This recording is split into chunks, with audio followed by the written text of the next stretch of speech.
We like to put in a pile of cover crop. We've done that for probably close to 10 years. I'm what you might call an early adopter. We did it long before anyone was a norm. And you got guys like Brian there, he started a few years ago and he's found the benefits. I don't know if anyone else in here does it. But it works in the regen aspect a lot. You keep something green on that soil right from the beginning. And if you look around here, that field's green, but that's Timothy we seeded with the little barley as a bulk up on the cedar. There's 240 acres across the road of fall rye mixed with turnips. None of them are this big. This is in a pasture. We broadcast turnip seed in a pasture and some oats just to clean out the cedar, and this is what comes out of the pasture land. Because it was bale grazed and there's lots of manure on that land. And that's one of the other things is bale grazing puts so much nutrients back in that land. Some of that land that we got over there, there's more grass in that field right now than most people's hay fields. And it was grazed to the ground in May, in June. It was about that. But the nutrients are there, and with the moisture, it's ready for the cattle to go back for winter and they'll graze. Well, plus there's already bales out there for starting bale grazing. But this is one of our things we really enjoy. That's a tillage radish. And this one looks like it was in the ground quite a ways by the color of it. And like they're saying, the taproot is deep. These things pull a lot of nutrients out of the ground, and when they deteriorate, they leave them. And it's very amazing the crop that you'll get after, but it's the drainage aspect that works really well too. These guys I haven't figured out, but they're fun to grow. Yeah. The thing is, we generally will grow, for example, our rotation, if you want to talk about rotations in land, that land over there with the fall rye and the turnips, we're not going to be able to graze it because it didn't grow worth a crap this year with the wet weather. Never got seeded. That's all supposed to be, about 10 species of cover crop? It was all supposed to be standing for grazing, soft grazing, and then... It didn't work. Like I say, you got to have plans. We're on plan 3. Yeah. Plan 1 didn't work, which should have had cover crop in there for cut it for silage, let it grow up, and then we start rotational grazing about now, which means the granddaughter, it's her job to go out and put up cross fences every day. And we'll move the cattle 2 to 4 acres a day or every second day. And we will run, you're talking like we're at Bailey's, they're little pastures for little sheep. We're running 240 acres in strips. And we'll do, like I said, Nat will run those 250 cows for 2 to 4 days on 2 to 4 acres. We just look at the vegetation. How far do we move that fence? We hop fences. But we only, one of the problems we have is only one water system. We need to put a water line in and get more zoned so we can put 40 acres at a time, zone it, and do it. Because the cattle walk back and ate the regrowth. With the cutting it for silage, within 3 days, the turnips that are probably like we seen in Brian's will grow this much in 3 days. Mm-hmm. So in 3-4 weeks, we have growth this high from the cover crops. Mm-hmm. And that's what we put the cattle on in the fall. But we always mix fall rye in with it too, when we seed it. The purpose of that is, being a biannual, in the spring, it'll look like that. Then we can graze it again in the spring. Destroy it with Roundup. We're not organic or anything. We do believe in some Roundup, some tillage if we need it, and chemical and fertilizer, whatever's we need, but in proportion to the need. We will run 1/3 of the fertilizer to half that we usually use, depending on what the goal is. To a conventional guy, which is a great saving when you use these because the nutrients are left in the soil with all the different varieties. There's, I think, 3 types of legumes or 4. In what? In the cover crop mixes, if Depends we use what them. Blend. Yeah, it depends what blend. You got to watch some of the blends. I got the Imperial seed guy here. Some of the seed is so expensive for what you get out of it. It's not native to Canada, some of it, and we don't get a big bang for the buck. Like, if you're seeding straight alfalfa all the time, we know what we're getting. Yeah, but in the 10 years we've been playing with this, the blends have changed so much from, well, lots of imported stuff to stuff that's working for us now. Yeah. Like, it's been a real evolution, and every We year it's choose our different. varieties that we order. We don't just take okay, this is your blend that you're getting. We ask for what we want for our land. Each farm is different. Each piece of land we got is different. And we farm it that way. And each piece of land expresses different on your Yes. blends. So it shows, like, it really starts showing up really odd. Well, Spend a lot sometimes of we'll time on have a farm, the millet will do better. The other farm, the legumes will do better. Some of the turnip, the brassicas do better.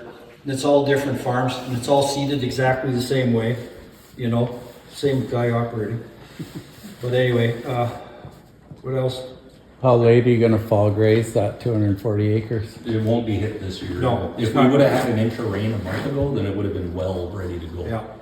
So we'll probably run across it because cattle are dicks and they'll break out, but They'll like the green regardless. Yeah. And But we would go it's- till there's enough snow to stop them. Okay. But I still, like, we're still actually on our first round of grazing. The Yeah. grass was so much this year that I tried moving cattle this morning onto the last of the grass for the first grazing, and they just looked at me.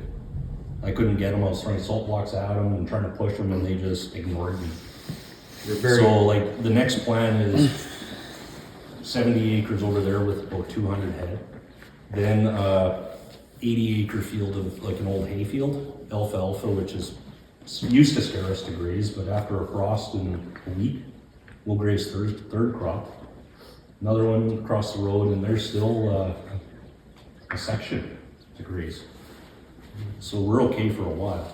and we'll probably still have, with that heavy cover on, it'll be good for spring. Which is very beneficial to have that extra cover on the land. It's, So what do you do with those? You just leave them and they... the cattle eat it. They'll pull them right out if they have a chance. okay. Yeah, they pull them out. Like, it's, when they're about that big, it takes a bit. Yeah, that one's a But little you'll see big. them, they'll pick them up and crush them. Okay. Yeah, and the turnips and stuff, like the turnips or the radishes, we've been using those in fields that aren't grazed, and it's ideal to put them in a field that you're gonna graze. But if you let them rot, there's just this hole in the ground in the spring. And like, you can stick your finger in and it's really neat. But one thing with the radishes is they stink to high hell. As soon as the wicked frost comes and they die, like, it's eye-watering. I it really smells. I had a really good crop 10 years ago. Yeah, you'd come down to the corner there, your eyes are watering, you couldn't figure out why. Well, that's why. I guess one thing we also do with our cover crops is you always like to put in a pollinator in there. Yeah, well, cilia or Cilia, and the bees just go crazy for it. Another thing we found, if you mix a little sunflowers in with it, believe it or not, the bees are crazy for that. And one thing I learned from one of the ag conferences was sunflowers, if they're grazed when they're still flowering and young, 200 feed value. And believe it or not, the cows eat them to the ground. Yeah, the calves will go up and take the heads and just take big bites out of them. So that's interesting to watch. You know, you go out there and all the insects out there. But I think under MFGA this year, there was 9 farms that did bird surveys, and under the regen type of farming, excuse me, we found that these farms, this type of farming, the bird population is abundant, species at risk in a lot of areas. Like, we did it all over Manitoba, not just, this farm is one of them that we did. And species are just unbelievable that you find. Because we have a lot of environment that, excuse me, conventional farming doesn't have. And a lot less pesticide too, you know, which would help the bees and the birds. So the question is, what do you want to see? Because we have zero till, we have fall rye with turnips on the other side of the road that's short and small, with lack of water. We got that direct seeded Timothy. We have direct seeded alfalfa grass mixture. And one field over here, the south thistle is this high due to the wet weather. Straight in with the zero till, and the catch is phenomenal with a distro. And we bought that 2 years ago. We're still learning how to run it. we bought it for the mid-row banders, but Yeah. the benefits have been great right across the board. And another experiment we did the first year, let's figure out how this mid-row banders and cedar work. We went into an old hayfield, put fall rye, and did we put fertilizer in or just the fall No, rye? it's just fall rye and oats. Yep, fall rye and oats, just straight into a hayfield. We wanted to bulk it up a little bit. It worked pretty good. Actually, the fall rye came the second year too. So, So what time of the year did you see that? April. In April, the fall Yeah. rye went in April? Yep. Okay, And the only time that we'll try to set seed the first year is if you hit a wicked drought or something, and then it goes into kind of that semi-dormancy. semi-dormancy, and then it will come back. But yeah, that was only like 5-10%, and the rest of it, yeah, like I had a brain fart, and then the spring here, I was, what did I do in this field, and why is there grain out there in this nice hay field? And yeah, that's what it was, is I seeded the spring before and I forgot about that part. But it turns out good, because if you're late cutting, you get a little bit of that mature grain in your bales, and you go bale graze, and all of a sudden you got it in the next pasture. And as long as you're not worried about it, it's fine. See, we've also been involved, well, Scott was more than me, with General Mills regen projects. We started that 5 It's years? 6 years. I was 6 just years talking we've been about with that them now, today. yeah. And just last week, they did core samples here for, would that be for carbon? No, well, that's Or does- carbon, nutrient, that's everything, meter deep course. Meter deep cores and fields, yeah. They've been gridded for, We had lots of our farm was done for carbon. yeah. They're trying to standardize tests and go to market with it, and that's through General Mills too. We do lots of crazy things here. Yeah. What did Mike Teely say? You're only an expert if you're more than 25 miles away. No, that was, yeah, you're an expert if you're more than 40 miles from home. Other than that, they don't listen to you. Yeah, you don't listen to it because we're too crazy with our thoughts.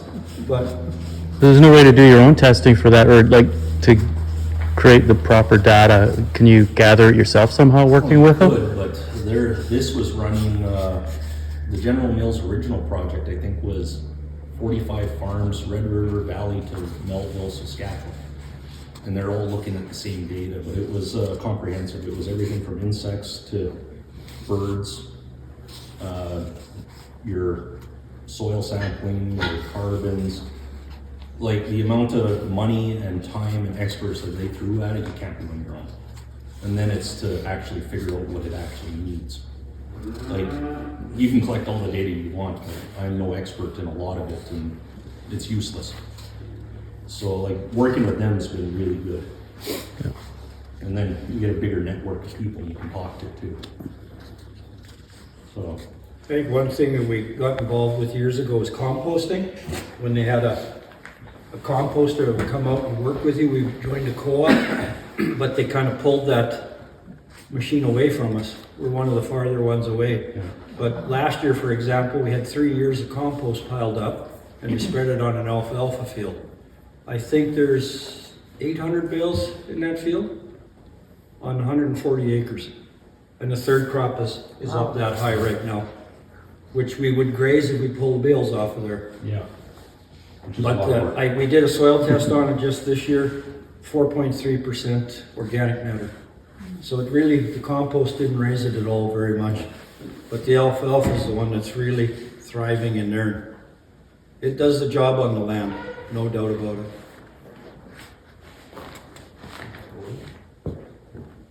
So in other words, we've got cattle to look at, show cattle, turnips, and forages. So any questions? Just anyone tell me what you want to see, because we have to drive somewhere to see it. And your radishes will be good. Yeah, and there was supposed to be, if you look here, there's clovers. Oh, right there. We came in there. So Sean would be able to tell you what is that. That's a Dutch one, that's a, but this here, the radish blend has clovers in it, right? Yeah, which, out of your dog. Like the soil enhancer? Yeah, because you look, it's all loaded in this strip here. Yeah. I can actually see it now. It'll either be Will they Crimson winter or kill, Bercine? or, Yeah. yeah, those ones will. They will. And I forgot my shovel at home to see. The ground. They're hard on him. Dig. Oh yeah, that one's a rhizome. It's got nodes on it for fixing nitrogen. So that's quite, I didn't know if they would, because it's been pretty poor conditions. When did you see it? Crop insurance is gone now, so. But it's, Whatever the heck the crop insurance dates were, I made sure this year I was out here on the right time. yeah. And it's been sitting so idle because we grazed it last fall after we took about an 80 bushel barley crop off. And then the cattle, we put them back on in the spring, and we were calving out here because we just needed more space. And and then it got so bloody hard that I'm surprised I got this grill in like this. So it's actually quite surprising, the establishment. But I'm sure the fall rye and everything is far enough along, it's going to survive. And there'll be something here to graze, and then we'll spray it out and direct seed in for it just depends. I want at least 2 of these 70-acre fields for swath grazing next year. I really want to move away from making so many bales and do it that way. It's been the dream because I think I made over 3,200 bales this year. So I guess what we got here is zero till, Yeah, the main thing. into concrete. Into where the cattle pastured, sprayed it, and it was hard. And now you walk on it, you can actually feel some give in the soil. It's actually, and this is the worst part right here, it's in the driveway. Yeah, because it's in the driveway. Get out further, it gets better. Did you bring a shovel? No, I forgot it. It was actually leaning against my quad. Like a cover crop or I did actual, go like pull it a out, but I perennial forgot it. pasture? Actually, last year it was barley. Okay. And the reason it was barley is we wanted to clean it up.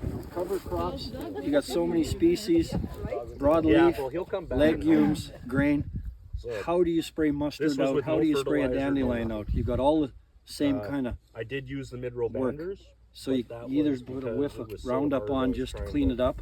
And we move put a barley little in bit to of put some chemical on, which and then but nothing this drill happened. does not We do no couldn't matter get the fall rye seeded, and we did it this fall.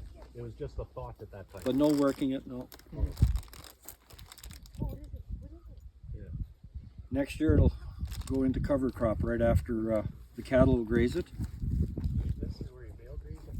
No, well, this last winter for bale. Yeah, bale grazing is in that field there, Running a and that one was about this color here from grazing in the spring because we calved on it, so and we bale grazed semi-loads. so Just I'd go out unbelievable. and Probably pop on my 50 bale semi-loads went out there. on a nice day. And the grass in places is just brutal right now. So the cows, when they finish up, when the snow comes, there's a water system there, they'll go over there for the winter. And generally they'd go in here with we'd strip it from, there's a fence over there, it's 380s is what it is. And we'll strip it in strips. But not this year, I don't think it'll work. It's called adaptability to what you got. You have to, eh? Yeah. Red Bartzia likes real. You have enough feed though? Yeah. The worse it is, the better it does. Yeah, the fields that we I'm finding if I bale could get into a little bit in the end of July, we put into oats and peas. Not cover crop, Yeah. went with something simple because if it fails, it doesn't cost nothing. Yeah. And the oats and peas came straight out of the bin into the air seeder and in. So what oats at $5, it was $15, and peas $20 an acre. Yeah. You know, and very little fertilizer because we didn't know what the rest of the year is. And that's all baled up for silage. I don't know where I want to put them for winter. And left in stubble for the winter. Yeah. Yeah. Yeah, well, the problem is water. I can't get enough water to them right now. See, with your regen The principle going here, later where we are, keep something growing in the soil line in the for ground, microbes and everything. I want. And where does carbon go? Carbon, those plants are still taking carbon out of the air and putting it in the soil and turning it. Whereas every other stubble field or a black field, zero.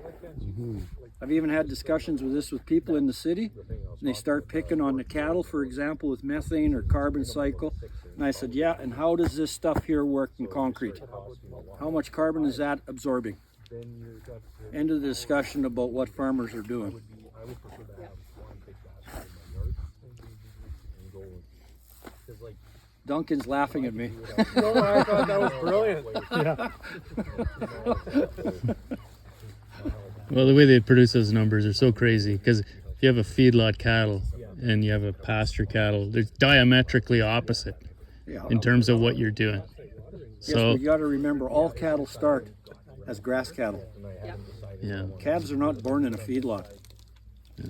Mothers are raised out here. We're the beginning of the cattle cycle. And that's where city people especially, get their numbers wrong, is they look at feedlots. Yes, feedlots are a part of the system, but also feedlots shorten the length of time that an animal will be alive to emit methane, if you look at it. And they're not eating human food anyway, when you get down to it. I'll throw another one at you. The flooding of the Assiniboine that started after BSE, that it got so bad. And one of the reasons for that is that all those hilly fields right around Riding Mountain area, the whole western part of, the southwestern part of Manitoba, that had lots of little dips and everything, a lot of it got plowed over, and all of those little wetlands got drained. And there's two things that happen. For one thing, we now have all these big fields, everything drains quick, and the Assiniboine floods pretty much every year now, instead of once in a while. Look something So, up when you go home so the whole tonight. vegan thing is not necessarily better for the environment. There's a place for it, but there's also a place for animals. There are certain areas where you just can't grow soybeans and canola all the time. There's lost my train of thought, but one of the organizations I'm with, they're trying to get a conservation of grasslands. And that's one of the principles, is the water flows. Keep livestock on the ground, because you start breaking up fragile land and you have erosion like crazy, and it's not economically feasible. But we're losing, I can't remember the exact amount, I think it's 140,000 acres a year. I might be wrong, but just in Saskatchewan and Alberta, to that, just them creeping into the rangeland kind of thing. You hear the PC government in Saskatchewan wants to build a big irrigation system, and they subdivided the project into different parts so they could avoid an environmental assessment on it. Have you heard about that? Because it's all going to go into Lake Winnipeg. It's all going to be canola and corn rotation, and it's all going to... That was the other thing I was going to say. You want to look something up? Look up MFGA, a Quanti program. And that studies the Assiniboine Basin through hydrospheric studying, and they use 8 different manners of looking at it. Weather systems and LIDAR, all different. I don't even understand it 100%, but you look it up and they'll show all the different scenarios that can happen in those areas, and how some of the cropping or grasslands, cattle, can prevent some of the problems they have. And that's one of the parts of the Manitoba that's being studied. Pembina Valley is another one. I'm trying to get them up in this part of the world too. We do have some LiDAR modeling in the area. But that's only 1 out of 8. Within our district, it's covered. Would LiDAR modeling be part of the funding would come into place through watershed districts or what have you? Who knows that? It is like when we do water retention, we use the LiDAR. Specific for us, it's I don't not. think our area has been Yeah. done with There's LiDAR yet. some, you know, when you're creating a blend, there must be some, you know, 4 check boxes that you need to check maybe for Where three, can I whatever, find you know, that? some sort The of province broad has formula. This guy's the guy to ask. That's how they'll. Right around Seven Sisters Dam was, because it's not the hydro. As far as I know, It's mimicking a little bit Okay, of yeah. nature where you want to grass a legume and a broadleaf. Yep. Trying to get insect diversity in there, whether it be a cash crop scenario or like forages. I would think it's easier, and I dumb it down for myself to Yeah. that broadleaf grass Yes. legume. And I always think if you're growing good, healthy forage diversity, you're doing good things for the soil health. That's how our agronomist, I've mentioned sunflowers before, and right away my mind goes to the deep taproot on it too, right? Like, so it doesn't always have to be radish. You can do some of the deep things with other species too. Yep. It just, that's where it becomes, there is no real, here's the recipe 100%, but we do have something like I want to say, I don't know, 25 different stock mixes to at least get you, maybe give you ideas or Yeah. a starting point, right? But yeah, sometimes the hardest part is because there is no easy button. Just getting started is sometimes the Yeah. hardest part. Right? No, I think there are sort of general goals. I think I the think I worst wonder though, once you increase diversity, at what point do you dilute the number of species there, right? So then you're not getting the benefits because you have like one sunflower every right. To a certain point. That's all. But to a certain point, but I don't. Sometimes less is more though too. Sometimes like If anyone wants to see what not- bale grazing does, our agronomist, you know, his words. If nobody are, it's not does that? density, it's diversity kind of thing. So it's not necessarily the density of that, but you're looking to see.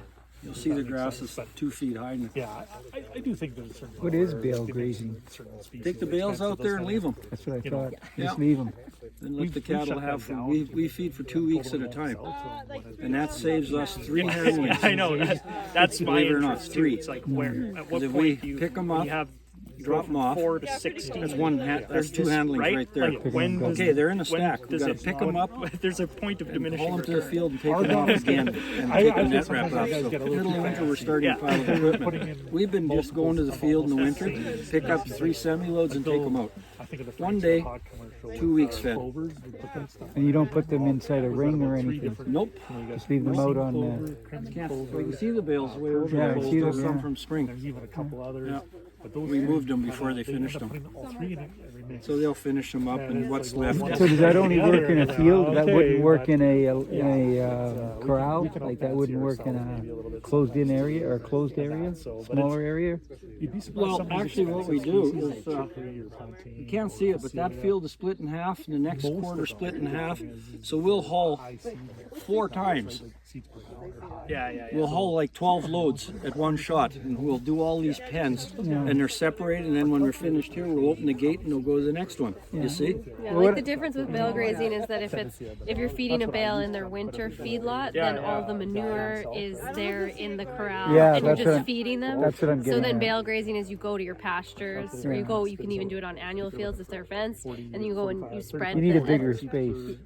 Yeah, you can do it in small spaces. It's just that you're not going to have the cattle there all winter, and then that way you don't have to go and spread the manure afterwards. It's not stockpiling on your farm. You're Like last year, we did 3 years of pen manure that was out in the field composted. Cost me $20,000. Yeah. You know, But I put it all in one quarter, and if anyone wanted to see what 30 to 50 tons of compost does to a hayfield, go over there. Big time, eh? Clients are Tremendous. Yeah. Tremendous. It's not even, there's no amount of fertilizer could equal that. Yeah, my Not brother, bankrupt anyway. my brother has a cow-calf little operation in Interlake, and yeah. he has his cattle in a pen, and he calves out about 100 cows, right? But he puts all the bales, every day he goes out and feeds, and he puts the bale in a ring. Yep. And then every once in a while, not every year, he'll get somebody to come in, these great big trucks, and spread the manure. He said the same thing. Spread that manure around, and holy. Yeah, it has years of benefit. Yeah. Maybe that's what makes this one so good. There's 2 great big piles here. We spread the whole field probably 8-10 years ago. Yeah. But we rotate. The next field gets, that one got, he came early last year and we had no crops off, so we had to go in alfalfa field. It was black with compost. And you go out there right now, you couldn't scrape up enough to put in your hat. Really, eh? Now, the soil just ate it all up in the alfalfa. It just absorbed it. It's amazing. Well, what you got is biology. Lots of it. Yeah, exactly. You know, which Got is a lot a of stuff going on there. lot of stuff. This is part of it. It's green and it's alive. Yeah. And it's the first thing green in the spring. Throw it up an animal and it's probably big enough seeds. When you get into some of the smaller seeds, your rate might not. You know, Yeah, I can see how that, what do you call it, bale grazing? Yep. Would save a lot of work in the winter. Yep. We work one day for 2 weeks. And then it's quite boring. Yeah, see, my brother, In the winter, that's just all right. No, I like feeding cattle. Just less and more kind of Yeah, I like feeding cattle. curable. yeah, I do too, actually. If you see, So now all we do is check water troughs and make sure they're healthy. let's say 12 pounds per